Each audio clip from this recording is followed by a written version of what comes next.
Alright, another day. I decided to attempt painting the first character that'll be part of a larger universe, and that character happens to be in the likeness of a crow.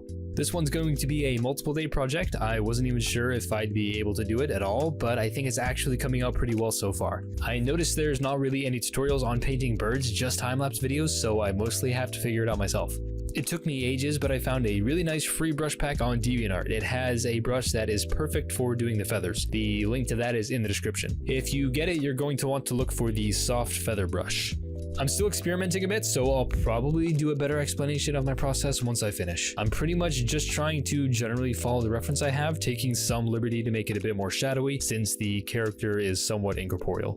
Not sure how long it'll take to finish. Maybe it'll be tomorrow, maybe not until the next day. We'll see, and you'll see me in the next video.